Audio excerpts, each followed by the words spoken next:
Olha só, o Santos Dumont ele adorava simplicidade e eficiência. E isso, eu vou fazer um parênteses rapidamente. Quando ele inicia a sua carreira no balonismo, ele já constrói um balão simples, leve e eficiente, que é o Balão Brasil, 1898, com 25 anos de idade. Depois, como a gente já contou, que ele ganha o prêmio Dodge com dirigível número 6, ele numera, né? Então, teve o 1, o 2, o 3, o 4, o 5, o 6. Levaram 3 anos. Mas é um dirigível grande e ele ganha a competição. E o que ele quer? Novamente, eficiência, leveza e simplicidade. Bem-vindo ao programa Porta de Hangar, o canal da aviação. Apresentação, Ricardo Peccari. Bem-vindos ao programa Porta de Hangar, o canal da aviação. Se você não é inscrito no canal, inscreva-se no Porta de Hangar. E se você gostar da nossa conversa, dá aquele like. O nosso amigo que é historiador, conhecedor de Santos Dumont, professor de física e confeiteiro de mão cheia, um dos melhores do Brasil. Meu amigo Ricardo Jacó Magalhães, obrigado pela sua presença mais uma vez no Porta de Hangar. Antes de mais nada, você vai ter que me falar do confeiteiro. Tá bom, Beca. Claro, confeiteiro é porque a gente gosta de celebrar a vida desde criança e, como você anunciou, né, fazer grandes bolos. A gente celebra melhor essa efeméride. E em São Paulo, na cidade, já vai completar no ano que vem 20 anos que eu faço o bolo oficial do aniversário da cidade. Como é que é esse bolo, Ricardo? Conta pra gente. Ele começou no Palácio das Indústrias, no último ano que a prefeitura ainda estava lá. Isso foi em 2004, na comemoração dos 450 anos da cidade. E depois, como no mesmo dia é aniversário do Mercado Municipal de São Paulo, nosso querido e famoso Mercadão, celebramos lá com um bolo sempre monumental. E para quem quiser puxar aí no canal, o Porta de Hangar, no aniversário do Porta de Hangar, esse cara fez um bolo maravilhoso. Nós comemoramos aqui com a turma toda, com o Valdir, com o Led, com a minha amiga Rita, com a Eriquita. Enfim, foi muito legal a nossa comemoração. Ricardo, vamos falar de Santos Dumont? Claro. Legal. 150 anos do pai da aviação. Que data para ser comemorada? Data maravilhosa, e a gente tem uma celebração que durará um ano, então desde 20 de julho deste ano até 20 de julho do ano que vem. Portanto, a gente está no ano da comemoração do sesquicentenário de nascimento dele, 150 anos. Eu tenho uma pergunta para te fazer, que às vezes é até meio complicada, meio dura. Quando se completou 100 anos do voo, a gente não teve aquela comemoração que o Santos Dumont merecia ter, né? Aquela lembrança. E agora, com 150 anos... O que está acontecendo? O que estão fazendo para relembrar nosso grande pai da aviação, patrono da Força Aérea, o Santos Dumont? Patrono da Aeronáutica. Da Aeronáutica? Patrono Desculpe. da Aeronáutica, sim. Da Força Aérea. É da Força Aérea também. Mas a Aeronáutica é um nome um pouco maior, mais amplo, porque a gente, às vezes, quando fala Aeronáutica, a gente pensa justamente em Força Aérea, mas a Aeronáutica é navegação aérea, é tudo que voa. Então, ele é um patrono de tudo que voa. E mundial, viu? Mas então, este ano, eu penso que o envolvimento da própria Força Aérea Brasileira, aí sim, comandada pelo nosso querido Tenente Brigadeiro Marcelo Cândido Damasceno, ele tem organizado uma série de eventos no Brasil inteiro. E isso realmente fez um diferencial. São mais, acho que já passaram de 400 eventos em todas as unidades da aeronáutica. E também, eu posso falar mais forte aqui de São Paulo, a gente teve uma grande exposição no Farol Santander, belíssima exposição, terminou agora no último 15 de outubro, e estamos, desde o dia 29 de setembro, com uma belíssima exposição no Catavento Museu de Ciências. Então, assim, grandes exposições, um ano, assim, cheio de comemorações do Santos Dumont, e essas ações principalmente coordenadas pela Força Aérea Brasileira. Mas também muitos colégios, muitas outras entidades realizaram, sim, eventos e algumas exposições comemorativas. Então, você também participou no dia da inauguração da exposição lá no Catavento, do Fórum Santos Dumont. Que foi muito interessante, diga-se de passagem. Muito importante e interessante, como agora a gente deve continuar repetindo. A sua questão, penso que ela é extremamente relevante, porque tudo que a gente fizer hoje para o Santos Dumont ainda é pouco, perto do que ele fez, perto do que ele representa. Portanto, apesar de termos todas essas iniciativas, precisamos de muito mais. Com certeza. Você acha que... Eu vou falar influenciador, Porque é uma palavra que está na moda, né? Mas você acha que na época do Santos Dumont ele foi um influenciador social, da ciência, ele mudou a sociedade? Você acha que você pode dizer isso do Santos Dumont? Com toda certeza. É claro que a gente está falando de séculos de diferença, né? A virada do século XIX para o XX, então é a época do Santos Dumont, e hoje a gente já está na segunda década, então já da mudança do século XX para o XXI. Né? Nós já estamos na terceira década do século XXI, então a diferença é brutal. Hoje a gente fala influenciadores por causa das mídias sociais, então é tudo mais fácil de você ter os seus seguidores e você influenciar. Entretanto, então, há 100 anos atrás, ou melhor, há 120 anos atrás, 100 anos atrás ele estava com 50 anos de idade, já tinha feito uma carreira enorme, já tinha tido uma série de reconhecimentos. Mas eu vou pegar então há 122 anos atrás, então no primeiro ano do século XX, ele com certeza quebrou um paradigma que era o desejo maior da humanidade, que era voar. Controlar o voo, o início da aeronáutica. Então a navegação aérea de fato começa no primeiro ano do século XX com Alberto Santos Dumont. Então ele influenciou um monte de gente, então era não só jovens, adultos, influenciou como? Realizando o maior desejo da humanidade, que era voar. Se a gente fosse comparar o que ele representou na época, e na época a gente pode falar das mídias que existiam, então jornais e revistas. Então, óbvio que ainda não tinha televisão. O rádio ainda era, depende da época que a gente está falando, quase que incipiente ou inexistente ainda. Eram os primeiros filmes de cinema, mas o Santos Dumont foi um grande influenciador na mídia. Ele saiu em matérias do mundo inteiro, como sendo o que realizou o maior desejo do homem, que é voar, de fato e de direito. Primeiro, então, com um dirigível, que é o quê? Um balão controlado, e depois, 5 anos mais tarde, em 1906, com, a gente chama mais pesado que o ar, que é o avião. 14 bis. O 14 bis inicialmente em 1906 e depois em 1907 até 1909 com a obra-prima da aviação, que aí sim é o Demoiselle, aquele avião super leve, super eficiente, super prático, que revolucionou e iniciou a indústria aeronáutica.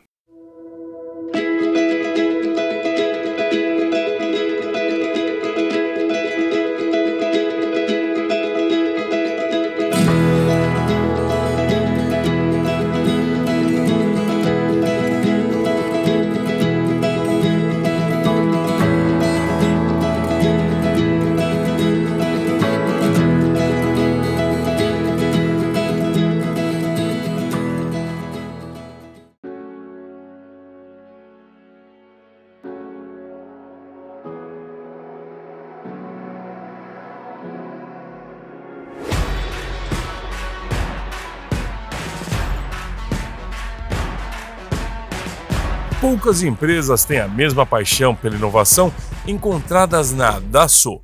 Ela vive no coração do nosso pessoal, que dedica grande parte de suas carreiras aqui, resultando nos jatos mais avançados do mundo. A paixão também prospera nos clientes da Dassault, cuja busca incansável pela excelência os torna imparáveis. Dassault Falcon, projetado com paixão. Na dirigibilidade, né? Antes de 14 bis, ele dirigiu... Qual o número que foi? O número 6? Número 6, quando ele ganha o prêmio Deutsch. O prêmio Deutsch, que ele dá a volta na torre. Esse que é o grande momento do Santos Dumont na ciência? Sim, com certeza. Isso era um desafio muito grande. Esse prêmio, a gente fala o prêmio Deutsch, ele era um prêmio que tinha condições para você cumprir. Então, você sair de um ponto específico, perto do Aeroclube da França, que é Saint-Cloud, depois você percorria 5,5 km, contornava a Torre Eiffel e percorria novamente esses 5,5 km para você voltar. Então, era um circuito fechado de ida e volta. Tudo isso em menos de 30 minutos. Ninguém conseguiu se inscrever, ninguém conseguiu competir, a não ser Alberto Santos Dumont, que não só competiu, como ganhou. Então, ele realiza o maior desejo da humanidade, novamente falando, que era conseguir controlar o voo, voar de forma dirigível. Quando a gente fala que ninguém conseguiu se inscrever e ninguém conseguiu competir, também era um problema sério com o problema financeiro, que não era barato fazer um negócio desse. Não era barato, e aí a gente pode falar com o Santos Dumont como um grande cientista, porque ele tinha condições boas financeiras, então ele idealizava, projetava, financiava, construía e testava.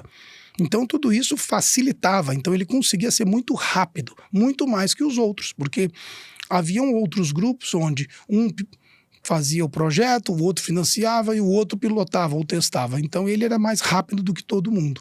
E como eu digo não há registro de ninguém ter se inscrito, porque para controlar um balão e torná-lo dirigível, a eficiência do motor é muito importante.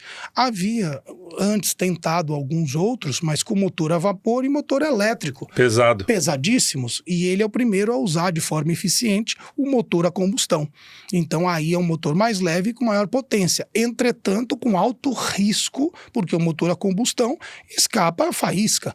E ele, então, desenvolveu sistemas de válvulas para ter mais segurança, porque o invólucro e o balão, ele era cheio de hidrogênio. Nossa senhora, uma bomba... Um gás voadora. altamente explosivo e uma bomba voadora. Aliás, é o mesmo que o Graf Zeppelin usava, tanto é que deu o que deu, né? Pois é, isso muitos anos depois. Até mesmo quando a gente fala do grande alemão Zeppelin, que fez vários dirigíveis que são diferentes, são dirigíveis rígidos, mas ele só consegue depois de perceber e ser influenciado por Alberto Santos Dumont, que consegue essa dirigibilidade com motor a combustão com segurança. Você também fala do Demoiselle. Demoiselle era um avião e tanto, né? É um ultraleve que até hoje você pode dizer que é um avião moderno, porque era leve, eficiente, pousava curto, né? Para a época de bambu, super forte, porque o bambu é flexível e forte. O Santos Dumont, se eu estiver enganado, você me fala, mas ele praticamente doou as plantas desse avião para o mundo, não?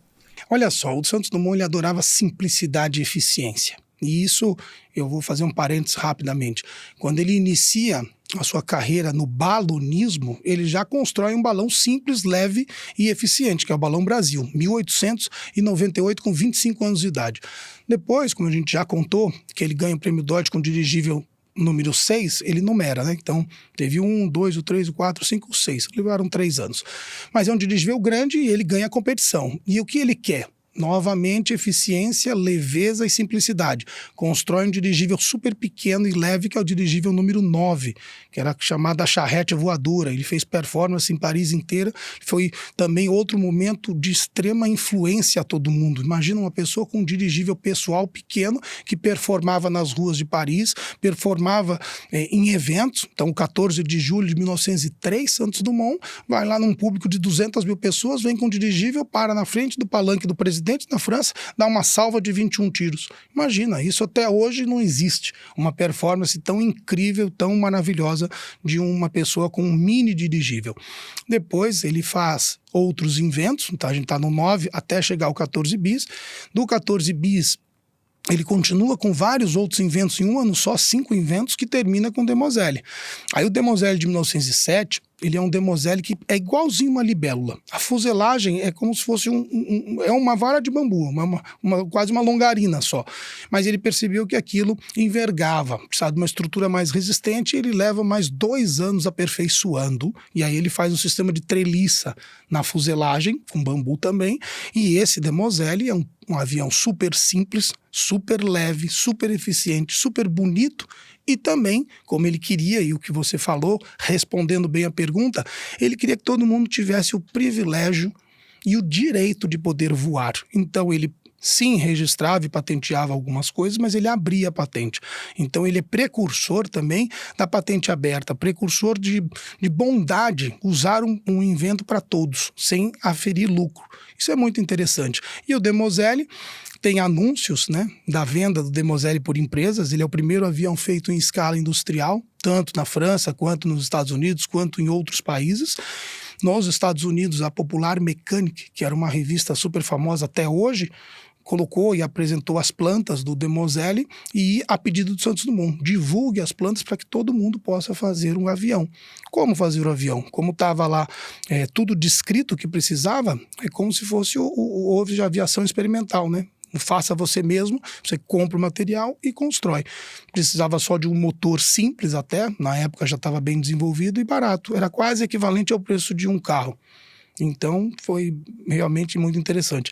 Tem a imagem de alguns anúncios muito curiosos, estão mostrando que era realmente o mais leve, que era o mais bonito avião, mais simples, mais seguro, mais rápido. E agora olha essa outra imagem que de uma outra empresa dizendo o sonho do Santos Dumont realizado, que era mais barato. Você viu que os anúncios anteriores eram 7.500 francos e esse anúncio é 5.000 francos. Então, super barato para a época.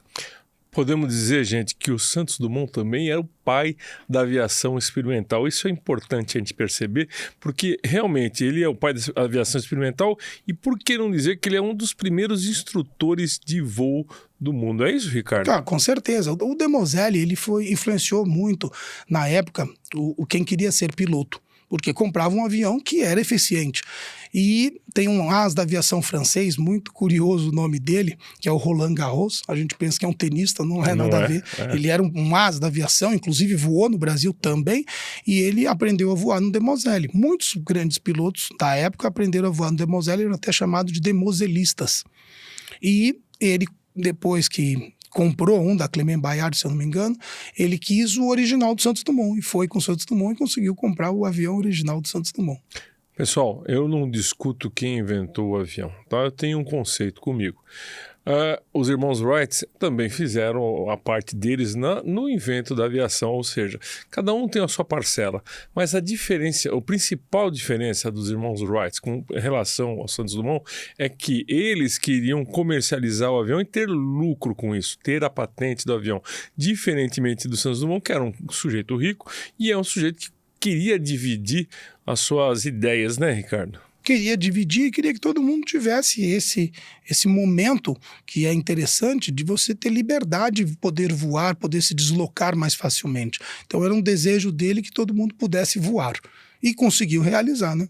Até a mulher, né? Ele fez uma mulher voar, não foi? Ah, isso é... Ela é, desculpa, eu não vou lembrar a nacionalidade dela. Cubana, isso Aida mesmo. da Costa. Aida da Costa. Mas essa é interessante. Isso foi em 1903, então o Santos Dumont está com 30 anos de idade, 1903, e ele tem uma situação muito engraçada. Com o dirigível número 9, ele já tinha performado, como eu disse, lá no 14 de julho, performou também na Champs-Élysées, indo tomar café lá no apartamento que ele tinha esquina com a rua Washington. Então, para se localizar hoje, a loja está lá até hoje, tem a placa que Santos Dumont morou lá. A Louis Vuitton está na frente. Vuitton bem na frente, você falou. E a loja da MEC hoje é onde era o apartamento dele. E aí, todas essas performances deixaram todo mundo, o povo do país, em polvorosa e extrema curiosidade. Mas teve mais. Ele pega, num dos dias, faz uma performance no campo de Bagatelle e estava tendo uma festa infantil. E aí ele veio, aterriza com o dirigível número 9 e pergunta: quem quer voar comigo? Uma criança de 7 anos foi e voou com ele. E aí, quando estava voando, perguntou: você teve medo? Não tenho medo algum. E aí depois, então a primeira criança a voar num dirigível, ou voar, foi com o Santos Dumont. Então ele é sempre pioneiro em muitas coisas, extremamente visionário e humanista. Tanto é que pouco tempo depois, essa mulher, a Aida da Costa, uma jovem cubana, pede para ele: eu queria voar no seu dirigível. Ele pode deixar. Fez umas aulas e ela voou sozinha. E ele disse, na época as mulheres não tinham toda a autonomia que tem hoje, né? Então era um pouco discriminado. A mulher dirigia, a mulher fazia algumas coisas. E o Santos Dumont, tanto visionário como pioneiro, permitiu e mostrou que uma mulher pode voar, deve voar e todo mundo tem que voar. Pessoal, o Santos Dumont era um cara visionário, futurista, e inventou outras coisas além do avião, né, Ricardo? Ele era um cara com um gênio inventivo, sempre procurando algo para melhorar as coisas, ou as relações humanas, ou coisas para desenvolvimento. Ele, depois de toda essa sua invenções aeronáuticas, então ele foi um piloto completo, porque ele foi piloto de balão, piloto de dirigível, piloto de biplano e piloto de monoplano. Biplano 14 bis, monoplano o Demoiselle. Então, um piloto completo. Como inventor, depois de toda essa dedicação dele à era aeronáutica, né, como pioneiro, ele passa um período muito interessante ainda na França, na Normandia, aonde ele vai se dedicar à astronomia. Ele não chega a inventar coisas, mas ele se dedica muito à astronomia, à conquista do céu, mas de forma até profissional. A gente pensa que ele era um astrônomo amador, não. A gente descobriu agora, recentemente, também veja imagens inéditas, o caderno de cálculo de Santos Dumont, que está no espólio do Museu Paulista, tem mais de 1.500 peças, e lá a gente descobriu para a exposição do Catavento que era um caderno de astronomia. Inclusive, olha essa imagem com a data, 1915, e também cálculos que ele fazia tanto da direção do vento quanto do que estava acontecendo na hora, para poder ver observações astronômicas. Vamos produzir um artigo. Bom, inventos depois, então, desse período. Ele está falando aí em 1915. Em 1918, ele faz aquela casa encantada em Petrópolis. Então, é projeto dele. Tem uma série de inovações e invenções. Aquele misturador de água, ele fala que é um chuveiro, em que, na verdade, ele põe um aquecedor a álcool. E aí ele faz um misturador para poder você ter água mais temperada, super confortável. Nesta casa tem uma série de outras inovações, como, por exemplo, no quarto e na sala ele não tem cozinha, porque então tem um hotel próximo, ele pede comida para o hotel, então pode falar que também é precursor do delivery, isso é muito curioso. E outros inventos curiosos até que a gente tem aqui em São Paulo. Olha só, quando você está numa praia e vê pessoas se afogando, para a pessoa sair correndo e nadar, ele criou um canhão lançador de boias. Isso é interessantíssimo, super curioso. Olha como ele se preocupava com a vida e se preocupava com as pessoas. Ele fez também dispositivos para corrida de cachorro, corrida de galgos, patenteado, inclusive, muito curioso. Ele depois inventa aquela mochila motor. Eu queria te perguntar muito a respeito dessa mochila. Como que é o nome dela? Conversor marciano. Conversor marciano. Queria usar no esqui, né? Isso é lindo. Como é que funcionava isso? É uma coisa louca, rapaz. Só ele mesmo. Quase que é o precursor do exoesqueleto. O precursor do homem mecânico. O precursor de você ter atrelado às suas costas um motor. Então, claro que o motor na época era um motor leve, pequeno. Se eu não me engano, era um motor de 1 HP. Esse equipamento existe, tá? No espólio e no acervo hoje da Fundação Santos Dumont. Aliás, desculpa interromper você, estava na exposição do Santander, do Farol Santander. Sim, exposição belíssima, ele já teve outras exposições e é uma peça de extrema curiosidade e beleza. E rara, né? Só tem raríssima ela. No única. Mundo, até hoje. O que você vê hoje? Alguém bola um dispositivo com motor nas costas para facilitar o quê? Você falou do esqui. Ele acoplou, tem uma série de engrenagens, parece quase uma coisa de relógio tão linda, e depois tem os cabos que engatam num esqui de madeira. Ele adorava esquiar pela velocidade também, mas quando você sobe a montanha de volta, dá um trabalho lascado, né? Não é como hoje tem os teleféricos que levam você de volta. Então ele bolou um sistema que facilitasse a subida novamente, então simulando uma gravidade menor que da Terra de Marte, portanto, conversor marciano. Mas é um equipamento importante, se você parar para pensar, para a segurança das pessoas, né? Tem gente que caminha muito tempo na neve e às vezes pode ficar cansado, e isso aí vai mudar totalmente a performance da pessoa. Foi na verdade um protótipo, mas a inovação e a ideia dele que é genial. Ele tem sempre um pensamento de gênio inventivo. Então, até na moda, né? Na moda isso foi sempre. Ele se destacava muito. Então, os colarinhos que ele criava para ele eram colarinhos diferentes, mais altos, sempre risca de giz. Isso para poder aparentar mais alto. Realmente ele não tinha uma grande estatura, mas ele usava um sapato com um pouquinho de salto, os chapéus sempre para poder também ficar mais alto, né, com o chapéu. Mas a moda ele influenciou muito. Tanto que tem imagens, vamos ver se eu consigo localizar para você, quando o Santos Dumont andava, as mulheres olhavam para ele. Quando ele passa, todo mundo olhava para ele, para ver como ele estava vestido. E a moda, onde ele influenciou de forma realmente marcante, foi com relógio de pulso. Todo mundo usava relógio de algibeira, que é de bolso, de corrente. O amigo dele, Louis Cartier, fez um relógio com pulseira de couro para ele usar no pulso. Nenhum homem em geral usava, e ele foi o primeiro a usar e todo mundo quis usar. A Cartier lança em 1904 para ele esse modelo, e depois, 3 anos ou 4 anos depois, começou a estar em linha esse relógio, que até hoje há uma linha completa do Santos Dumont de relógios e também de outros produtos na Cartier que são referências no mundo inteiro. Podemos dizer que até hoje o Santos Dumont influencia com a moda, né? E com as suas experiências, com as suas invenções. E com relação ao catavento, fala um pouquinho mais do catavento, que eu estive lá, é um projeto muito lindo, importante. Aliás, o Catavento, gente, vocês têm que conhecer o Catavento, é muito legal, é lá perto do mercado municipal, do lado, né? Dá para ir a pé do mercado até lá. É um lugar de ciência, é um lugar de cultura, é um lugar onde você pode levar seu filho e aprender coisas boas, não é não, Ricardo? A entrada é franca, é muito legal. Tem um dia por semana que a entrada é franca, mas a entrada é um valor simbólico. É um lugar maravilhoso no Parque Dom Pedro de São Paulo. Ele é, na verdade, o prédio onde foi construído. Ele foi construído em 1924, portanto, o ano que vem é o centenário desse prédio, e era o Palácio das Indústrias. Então, São Paulo, na década de 20, era o motor da indústria do Brasil, que é até hoje, e esse prédio abrigou várias coisas, né? Foi o Palácio das Indústrias. Por acaso, foi também a Assembleia Legislativa. Em 73, nas comemorações do centenário de Santos Dumont, foi lá. Olha que incrível. E agora, nos 150 anos de Santos Dumont, o Palácio das Indústrias foi sede da prefeitura. Inclusive, a gente falou no começo do programa, onde eu fiz o bolo dos 450 anos da cidade, por coincidência.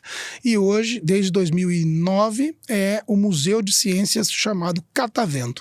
Esse museu é tão impressionante que hoje tem uma visitação média, num dia mais fraco, de 3 mil pessoas. E num dia de pico, num fim de semana de férias, até 12 mil pessoas num dia. A exposição que está lá do Santos Dumont, ela é uma exposição belíssima chamada Santos Dumont entre máquinas e sonhos. O curador é o arquiteto Ricardo Pisanelli, mas também com uma equipe técnica maravilhosa. Por acaso, a gestora de projeto da equipe técnica é a Paula Paiva. Também o diretor do museu, Jacques Kahn, fizeram um trabalho belíssimo em homenagem aos 150 anos de Santos Dumont. E junto com o Musal, o nosso Museu Aeroespacial do Rio de Janeiro, teve um protocolo de cooperação incrível, que hoje a gente tem uma réplica em tamanho natural museológica expositiva do 14 bis e também do Demoselle, construído pelo Musal. Isso é incrível e vai ficar como acervo permanente. Além de outros equipamentos que a gente tem no espaço do entorno do Catavento, que vieram do Museu de Tecnologia, que tem um DC-3, um Douglas, e várias locomotivas. Isso tem tudo a ver com o Santos Dumont, né? Que o pai dele teve uma fazenda aqui no interior de São Paulo e tinha locomotivas nela. 60 quilômetros de locomotiva. Dentro da própria fazenda, do braço de ramal dele, até ligar de Ribeirão Preto, mais ou menos, a fazenda Arindiúva, até a Mogiana, que descia para Santos. Aliás, tem uma cidade Dumont lá perto de Ribeirão. Ficou em homenagem a ele, depois que ele morre.